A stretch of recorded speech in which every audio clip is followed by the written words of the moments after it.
setahu saya belum ada survei berkaitan dengan perubahan iklim yang memotret terutama di kalangan anak muda, sehingga bisa dijadikan semacam baseline buat para decision makers yang ada di eksekutif atau di legislatif. Kita sering disuguhkan anggapan, khususnya untuk Gen Z dan milenial, kita selalu diberitahu bahwa mereka itu tidak akan peduli dengan isu seperti krisis iklim. Jadi buat apa melakukan awareness dan menciptakan pemahaman? Jadi kita memutuskan untuk kerjasama dengan Indikator Politik Indonesia untuk pertama kali melakukan survei anak muda yang masif ini, yang mencakup Sabang sampai Merauke. Itu kami memakai stratified multi-stage random sampling. Itu satu metode pengambilan sampel yang bersifat probability sampling. Kemudian kami bandingkan antara sampel kita 4.020 responden dengan data BPS sebagai kerangka sampel atau sampling frame. Nah, nanti bisa dicek BPS yang punya data sensus, kalau misalnya kita mau melakukan proses sampling secara benar, jadi dalam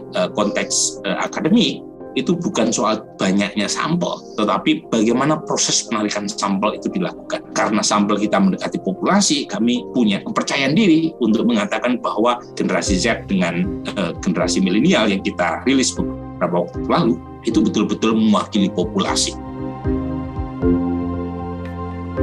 Saya awalnya punya semacam praduga bahwa isu ini hanya menjadi konsumsi elit buat anak muda di Jakarta. Saya harus menyimpan praduga tersebut, ya saya harus punya benefit of the doubt ya untuk mengujinya secara empirik, dan ternyata hasilnya tidak sesuai dengan ekspektasi saya. Dan ketidaksesuaian antara ekspektasi dengan hasil survei itu suatu kebetulan yang indah. Jadi mayoritas dari responden kita, sebanyak 82%, itu sudah aware dengan krisis iklim. Mayoritas dari responden itu juga menunjukkan pemahaman terhadap penyebab dan juga dampak dari krisis iklim. 6 dari 10 responden memahami bahwa iklim dunia itu berubah akibat aktivitas manusia. Responden-responden muda ini juga dapat dengan tepat ya mengatakan apa faktor-faktor penyebab krisis iklim. Kegiatan-kegiatan manusia apa yang berkontribusi pada peningkatan emisi gas rumah kaca yang menyebabkan krisis iklim. Antara lain adalah penggundulan hutan atau deforestasi, sektor-sektor industrial seperti pabrik, penggunaan listrik dari batu bara, jadi PLTU batu bara, serta penambangannya. Belum lagi terkait dengan dampaknya. Mayoritas itu berhasil mengkaitkan peristiwa cuaca ekstrim seperti siklon atau badai gitu ya, banjir dan kekeringan pada krisis iklim. Kemudian juga berhasil mengkaitkan isu-isu dampak krisis iklim terhadap kesehatan. Semua di-share oleh anak muda, baik yang ada di Jakarta atau di luar Jakarta, baik di kota atau di desa, baik dari semua etnik, semua agama. Jadi across the board awareness anak muda terkait dengan isu ini sangat tinggi sekali. Mereka bukan hanya bicara aja ya bahwa mereka tahu dan paham krisis iklim.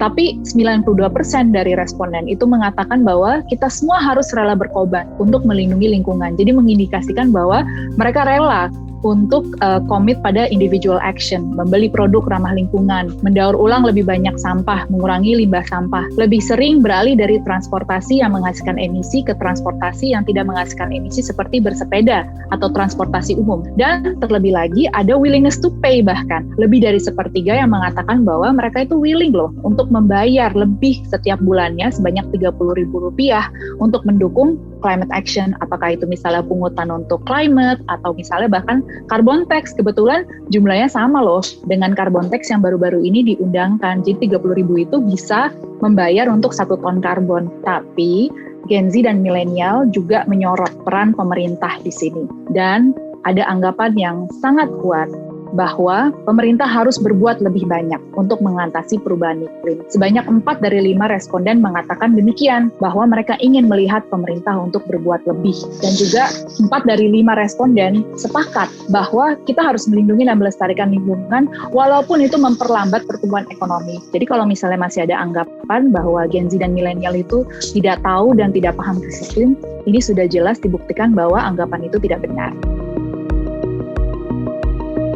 Generasi Z, populasi pemilihnya makin lama makin membesar. Signifikansi generasi Z yang naik dalam 5 tahun 2015 sampai 2020 secara elektoral sangat tinggi. Dalam waktu 5 tahun, populasi generasi Z naik kurang lebih sekitar 100%, dari 11 menjadi 21%. Terkait dengan politik, ingat tahun 2024 ada hampir 80 juta atau bisa bahkan lebih ya dari para pemilih ini yang akan bergerak ke TPS. Mereka semua mengatakan bahwa partai-partai politik belum menunjukkan sikap yang memprioritaskan krisis iklim sebagai agenda elektoral. Kita selalu melihat krisis iklim itu dikotakan di dalam kotak kecil banget yang bernama lingkungan hidup. Dan kalau misalnya di debat presiden atau debat politik pada umumnya, krisis iklim selalu tampilnya itu di kesekian gitu, ke-10, ke-11, ke-12, bahkan kadang tidak muncul sama sekali. Gen Z dan milenial ini akan mewakili lebih dari 1/3 base pemilih untuk siapapun. Dan kita lihat partai politik itu berebut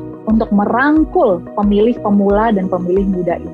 Ketika ada partai politik atau kandidat yang tidak mengedepankan isu krisis iklim, itu akan berdampak pada pemilih mereka. Itu akan berdampak pada perolehan suara mereka. Jadi besar harapan kami bahwa partai politik, politisi, para kandidat presiden itu menyimak hasil survei ini dan meresapi dan juga butuh action dengan cara menyerap aspirasi anak-anak muda.